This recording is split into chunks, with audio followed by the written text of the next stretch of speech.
దేవునికి స్తోత్రాలు. మరి ఈ సమయంలో మనము ప్రార్థనలో ఉన్న శక్తి, ప్రార్థన ద్వారా ప్రభావం అనే ఒక విషయాన్ని జ్ఞానం చేసుకుందాం. మనము ఆది కాండము 4వ అధ్యాయం 20వ వచనంలో మరి మనము ఒక మాట, ఇది మీరు గుర్తుపెట్టుకోండి. ఆది కాండము 4వ అధ్యాయము 26వ వచనం. 4వ అధ్యాయము 26వ వచనము. మరియు షేతునకు కూడా కుమారుడు పుట్టెను, అతనికి ఏనోష్ అని పేరు పెట్టెను. అప్పుడు యెహోవా నామమున ప్రార్థన చేయుట ఆరంభమైనది. హల్లెలూయా. అంటే ప్రార్థన అనేది ఎప్పుడు ప్రారంభమైనది అనడానికి మనము సేతు కాలంలో ప్రార్థన అనేది ప్రారంభమైంది. అంటే ఎప్పుడు ప్రారంభమైంది? ఆది కాలంలోనే ప్రారంభమైంది. ఎప్పుడు? అబ్రహాము లేకముందే. ప్రైజ్లా. అబ్రహాము లేకముందే ప్రార్థన అనేది ప్రారంభమైంది. ఇప్పుడు ఆ ప్రారంభమైన ప్రార్థన మనలాకు వచ్చింది, కానీ వాళ్ళు చేసేంతగా మనం చేయట్లేదు. ప్రైజ్లా. ఇక్కడ మొదటి సమూయేలు గ్రంథము 2వ అధ్యాయము 1వ వచనం మనము చూసినట్లయితే మనకు తెలిసిన భాగాన్ని. మొదటి సమూయేలు గ్రంథము 2వ అధ్యాయము 1వ వచనం.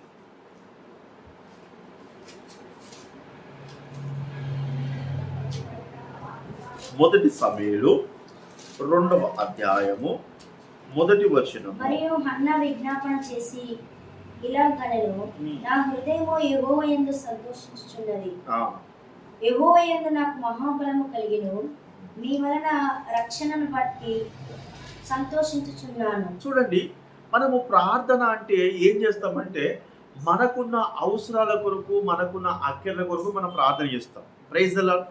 ఈమె ఏం ప్రార్థన చేస్తుంది? సంతోషంగా ప్రార్థన చేస్తుంది. Praise the lord. ఎలాంటి సంతోషం అట? తన మనసు పూర్తికరమైన సంతోషంతో ప్రార్థన చేస్తున్నది. కనుక మనము కూడా ప్రార్థన చేస్తున్నప్పుడు చాలా మంది విచారంగా దుఃఖ ముఖంతో ఏడుస్తూ ప్రార్థన చేస్తూ అంటారు. కానీ ఇక్కడ హన్న ద్వారా మనం ఏం నేర్చుకోవాలట? సంతోషంగా ప్రార్థన చేస్తున్నది. ఆమె చేస్తున్న ప్రార్థన ద్వారా ఆమె ఏమంటుంది తెలుసా? యెహోవా యందు నాకు మహాబలము కలిగింది. అంటే అనుకున్న పనులు అవుతాయి, అన్ని రకాల జరుగుతున్నాయి. కారణం ఏంటిది? దేవుని దయ వల్ల. ఎట్లా దేవుని దయ వల్ల? ప్రార్థన. Praise the lord. ఇక మనము ఆది కాండము 18వ అధ్యాయము 22వ వచనం మనం చదువుదాము. 18వ అధ్యాయము 22వ వచనము.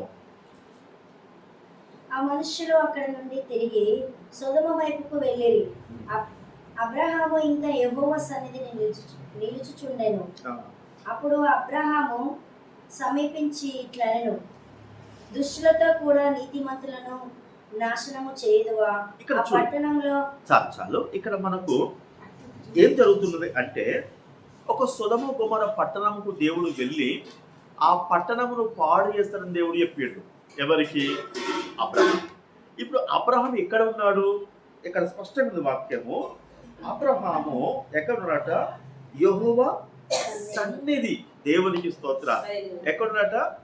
దేవుని సన్నిధిలో ఉన్నాడు. దేవుని సన్నిధిలో ఏం చేస్తున్నాడు?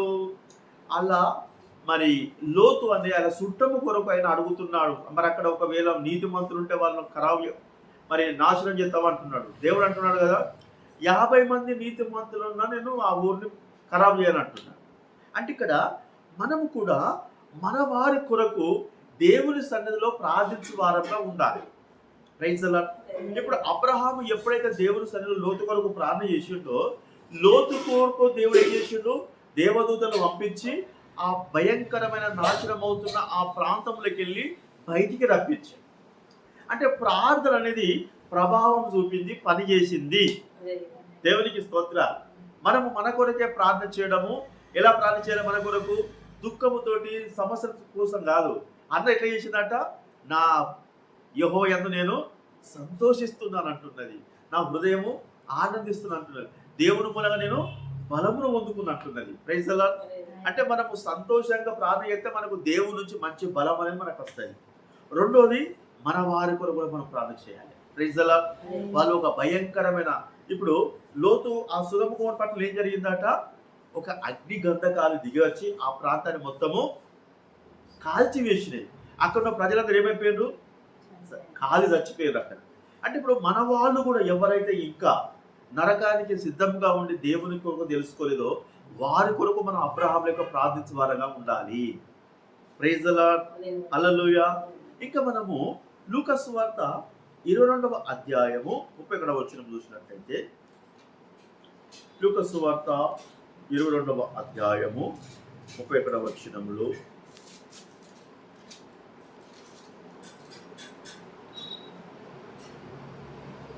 సీమోను సీమోను, ఇదిగో సాతాను మిమ్మల్ని పట్టి గోధుమముల వలె జల్లుటకు మిమ్మల్ని కోరుకొనెను గాని నీ నమ్మిక తప్పిపోకుండానట్లు నేను నీ కొరకు వేడుకుంటున్నాను. దేవునికి స్తోత్రం.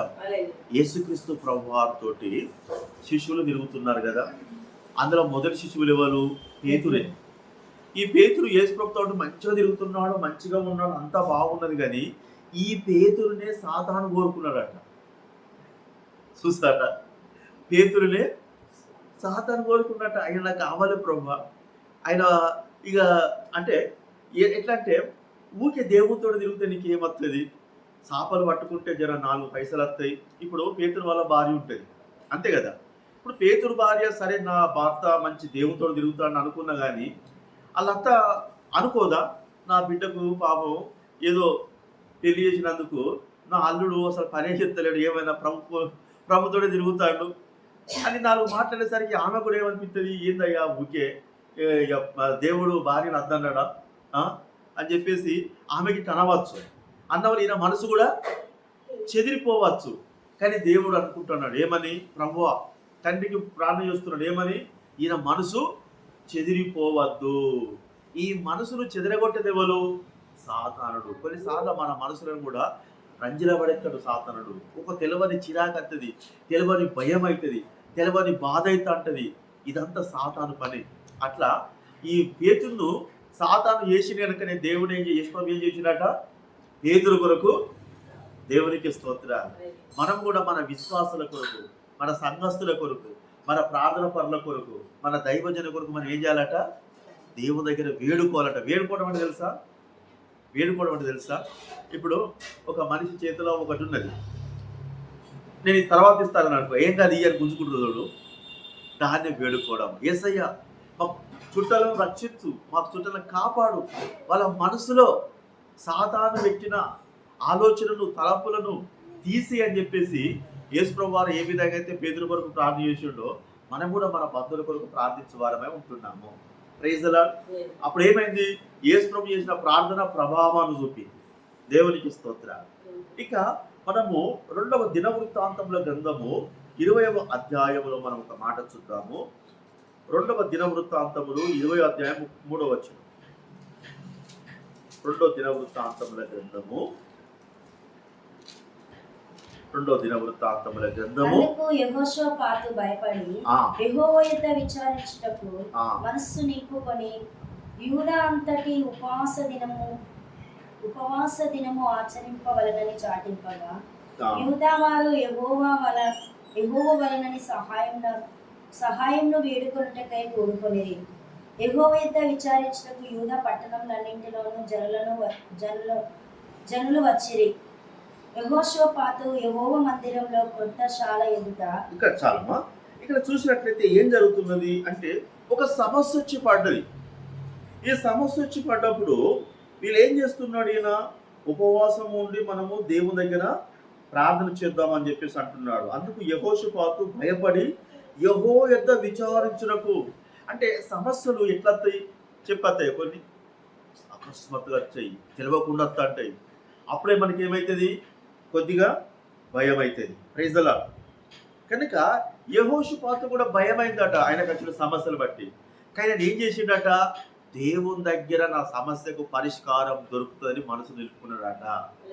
Praise the lord. అయితే ఇప్పుడు నీకు సమస్య వస్తే నువ్వే ప్రార్థన చేయాలి కదా, నీకు సమస్య నువ్వే చేయాలి కదా. కానీ నేను అట్లా చెప్తలేడు. ఒక మాట ఉందుడు, ఎక్కడ 2-3 ఉంటే.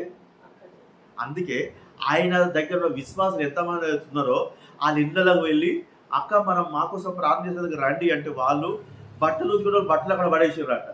అప్పుడు ఇక నీళ్ళు కోసం తెలుసా, మన ఇళ్ళలో పంపులు కానీ అప్పుడు కొద్ది దూరంలో బాయిలకి వెళ్ళి నీళ్ళు ఎత్తుకొచ్చుకోవాలట. నీళ్ళకు పోయేటోళ్ళు కూడా మనం ఇలా ప్రార్థన చేయాలని నాకు కూడా కట్టాలి, నీళ్ళ కుండలు ఇడిచిపెట్టి కూడా ఈ దగ్గరికి వచ్చిర్రట. అందరు కలిసి నిలబడి ప్రార్థన చేస్తున్నారట. Praise the lord. ఇలాంటి ప్రార్థన ఐక్యత ప్రార్థన. కనుక దేవుని కార్యము జరగాలంటే మనము కలిసి కట్టుగా, నా సమస్య ఎవరిది ఉమదనుకోవాలి. గిరిజక్క సమస్య ఎవరిది నాదని నేను అనుకుంటా, ఎప్పుడు కూడా అనుకుంటా. నేను మీరేనా చెప్పిందంటే అయ్యో మా అక్క అని చెప్పేసి అనుకుంటా, కానీ మన అక్కదే కదా, అవసరమా, చేయకుండా ఏమైతే నేను ఎప్పుడు అనుకోను. అంటే ఇట్లా కలిసి కట్టుగా వాళ్ళు చేసింది కనుక మనం అట్లా చేసినట్లయితే వాళ్ళు చూసిన కార్యం మనము చూస్తాము. Praise the lord. హల్లెలూయా. కనుక అకస్మాత్తుగా కొన్ని శ్రమలు మనకు వస్తా ఉంటాయి. మనకే ఎవరికంటే మంచిగా ప్రార్థన చేస్తున్న విశ్వాసులకే, దేవుణ్ణి కొనసాగుతున్న వ్యక్తులకే ఎక్కువ అకస్మాత్తుగా పరిస్థితులు వస్తుంటాయి. కానీ ఇక్కడ దేవుని బిడ్డలు ఎట్లా తెలుసా, ఎట్లట ఏమంటుండ అక్కడ, ఉపవాస దినము ఆచరించవలని చాటించినట. ఇంటిని వేయండట. నాకు సమస్య వచ్చింది, మనం అందరం కలిసి ఇవాళ ఉందామంటే వాళ్ళే చేసిరట. మా అన్న కన్నా ఎక్కువనా, మా దైవజనుల కన్నా ఎక్కువనా, మా సువార్థికుల కన్నా ఎక్కువనా, మా బ్రదర్ కన్నా ఎక్కువనా, మేము ఇవాళ మా నీళ్ళు లేకుండా మంచిదని కుండలు విడిచిపెట్టిరట, బట్టలు కూడా బట్టలు విడిచిపెట్టిరట, కట్టెలు తీసుకొని కట్టెలు విడిచిపెట్టిరట. వచ్చి ఒక్కడు నిలబడి ఈయన కొరకు ప్రార్థన చేస్తున్నారట. దేవుని కార్యం జరగదా? Praise the lord. హల్లెలూయా. అపోస్తలులు కూడా ఏం చేశారట, ఒక కోడ ఊడుకున్నారట. మేడగదిలో ఊడుకున్నప్పుడు పరిశుద్ధాత్మ వాళ్ళ మీదకి. అంటే కార్యాలు జరుగుతాయి, అప్పుడు జరిగిన కార్యాలు ఇప్పుడు కూడా జరుగుతాయి. కానీ ఏమైందంటే అప్పటిక ప్రజలు ఏమైనా కానీ ఏమంటారు, పని ఉన్నది. ఈ ప్రార్థన అనేది చెప్పిన టైంలోనే వాళ్ళ పని చెప్తారు. ఇదే మనం చేస్తున్న ఒక పెద్ద మిస్టేక్ అని. ఇక్కడ మనం చూసినట్లయితే యోనా గ్రంథము 2వ అధ్యాయము 1వ వచనము ఒకసారి బ్రీఫ్గా చదువుదాము. 2వ అధ్యాయము 1వ వచనం. యోనా గ్రంథము 2వ అధ్యాయము 1వ వచనం. త్వరగా చదవాలమ్మా. ఆ మత్స్యము కడుపులో నుండి యెహోవాను ఇలాగ ప్రార్థించాను. చాలమ్మా. ఎక్కడ నుండినా సమస్యలలో చిక్కుకున్నాడు. ఆయన చుట్టూ ఆయనకి ఏమి కూడా కనబడతలేదు. చీకటి ఉన్నది. చాప కడుపులో ఏముంటది, లైట్లు ఉంటాయా? చీకటి ఉన్నది, అంధకారం ఉన్నది. ఆయన బయటికి వెళుతున్న ఆధారం, నిరీక్షణ లేదు. ఆయన దిక్కు దశ లేదు. ఆయనకు సహాయం చేసినందుకు నచ్చి కూడా చేసినట్టు కూడా. అలాంటి పరిస్థితుల్లో ఎవరి దిక్కు? దేవునికి స్తోత్ర. కనుక యోన కూడా ఏం చేస్తున్నట, శ్రమలలో, ఇరుకులలో, ఇబ్బందులలో ఏం లేని స్థితిలో మనం అనుకుంటాం. కొన్ని ప్రార్థన చేద్దామంటే కాలుకు దెబ్బ తగినక నేను ఇవాళ రాలేననుకుందా అనొచ్చు, చేయికి దెబ్బ తగిన పడినట్టు అనొచ్చు, కానీ నోరుకు మాత్రం ఏం కాలేదు కదా. Praise the lord. ఈయన కార్యకలు ఆడతలేవు, సాప కడుపులో ఉన్నాడు, కానీ నోరు మాత్రము ఆడుతుంది. దేవునికి స్తోత్రాలు. ఏం చేస్తున్నట, ఆ శ్రమలలో, ఇరుకులలో, ఇబ్బందుల్లో బయటికి రాని స్థితిలో, ఎవరి నుండి సహాయం పొందని స్థితిలో ఉండి దేవునికి ప్రార్థన చేస్తున్నాడు. Praise the lord. ఆ ప్రార్థన ఏమైంది? ప్రభావమును చూపింది. ఈ ప్రార్థన ఎక్కడి పోయింది? పరలోకమైన దేవుడి దగ్గర పోయింది. దేవుడు ఏం చేసిండు, ఆ చాపకు మళ్ళా చెప్పిండు ఏమని, ఆయనను కక్కు అని. అంటే మింగిన చాప కక్కచ్చు కదా, కక్కిందా? ఎందుకు కక్కలేదు? దేవుని శిలువ కొరకు చూస్తుంది. Praise the lord. అంటే మన జీవితంలో ఏది జరిగినా దేవునికి తెలవకుండా జరగట్లేదు, ప్రతిదీ దేవునికి తెలిసే జరుగుతుంది. అయితే ఇప్పుడు మనం ఏం చేయాలి? యెహోషాపాతు కాలంలాగా అందరు కలిసి ఏ విధంగా ప్రార్థన చేసిరో మనము ఐక్యమత్యంగా కలిసికట్టు ప్రార్థన చేస్తే అద్భుతాలు మనము చూడగలము. Praise the lord. ఇక కీర్తనలు 32వ అధ్యాయం 3వ వచనంలో, కీర్తనలు 32వ అధ్యాయం 3వ వచనం. కీర్తనలు 32వ అధ్యాయము 3వ వచనం. నేను మౌనినై ఉండగా దినమంతయు నేను చేసిన నా ఆత్మధ్వని వలన నా ఎముకలు క్షీణించినవి. దివారాత్రంలో నీ చెయ్యి నా మీద బరువుగా ఉండేది. నా సారము వేసవి కాలంలో ఎండినట్టాయి. నా దోషము కప్పుకొనగా నీ ఎదుట నా పాపము ఒప్పుకొంటిని. యెహోవా సన్నిధిని నా అతిక్రమంలో చాలు. ఇక్కడ ఇంకొక ప్రార్థన, ఎలాంటి ప్రార్థన? ప్రార్థన అంటే మనం ఎంతో చెప్పుకున్నాం కదా, ఈయన అవసరాల కొరకు ప్రార్థన చేస్తారు, కానీ ఈయన చేసిన పాపాల కొరకు ప్రార్థన చేస్తున్నాడు. Praise the lord. నేను ఒక వ్యక్తిని బాధ పెట్టిన, ఒక వ్యక్తిని చెడ్డ మాట అన్నా, ఒక వ్యక్తిని నేను అంటే వాళ్ళను బాధ పెట్టాలని లేకుండా బాధ పెట్టిన సంగతి కూడా గుర్తు చేసుకుని మనం దేవుని దగ్గర మన ప్రార్థన ఒప్పుకోవాలట. Praise the lord.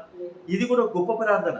ప్రార్థన అంటే మన అవసరాల కోసం చేసే ప్రార్థన కన్నా మన పాపాలు ఒప్పుకోవడం అనేది అది ఒక గొప్ప ప్రార్థన. ఇక్కడ మనము యెజ్రా గ్రంథం 8 చెప్పుకుందాము. యెజ్రా గ్రంథము 8వ అధ్యాయము 21వ వచనం. యెజ్రా 8వ అధ్యాయము 21వ వచనం.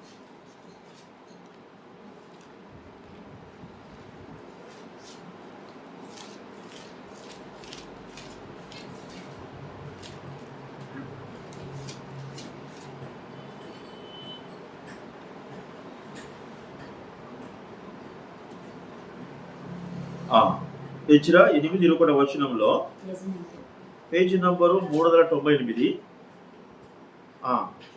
అప్పుడు దేవుని సన్నిధి మమ్మును మేము దుఃఖపరుచుకొని మాకును మా చిన్నవారికి మా ఆస్తికి శుభప్రయాణం కలుగునట్టుగా ఆయన వేడుకొనగా. చూడండి, మన పిల్లలు మంచిగా ఉండాలి, మనము ఆస్తి కూడా అంటే మనం కష్టపడుతున్న సంపాదన కూడా మంచిగా ఉండాలమ్మా. మనం బీదలుగా ఉండదు, పేదలుగా ఉండదు, ఒకరి దగ్గర చేజాపేట్టుగా ఉండద్దని దేవుడు అంటున్నాడు. మరి మనం అట్లా ఉండాలంటే ఏం చేయాలట? దేవుని అక్కడ వాక్యం ఏం చెప్తున్నది? సన్నిధికి, అంటే మనము దేవుని సన్నిధి ఎంత ప్రేమిస్తామో మన ఆస్తి మంచిగా ఉంటుంది, దొంగలు పడరు, ప్రైజ్ ది లార్డ్, బంగారు వేలు కొట్టేయరు, ప్రైజ్. ఎందుకంటే మనం చేసే ప్రార్థన ద్వారా తన దూతను దేవుడు పంపిస్తాడు. దేవునికి స్తోత్రాలు. మన పిల్లలు కూడా ఆరోగ్యంగా ఉంటారు, క్షేమంగా ఉంటారు. ఇదంతా కారణం ఏంటిది? ప్రార్థనే. వ్యక్తిగత ప్రార్థన ఉండాలి, మనము కలిసి కట్టుగా ప్రార్థన. ఈ 2 ప్రార్థన మనం చేస్తే అద్భుతమైన దేవుని కార్యాలు మనం చూడగలము. ఇంకొంచెం మాటలు ప్రభు మన వెనుకలో దీవించును గాక. ప్రార్థన చేసుకుందాం.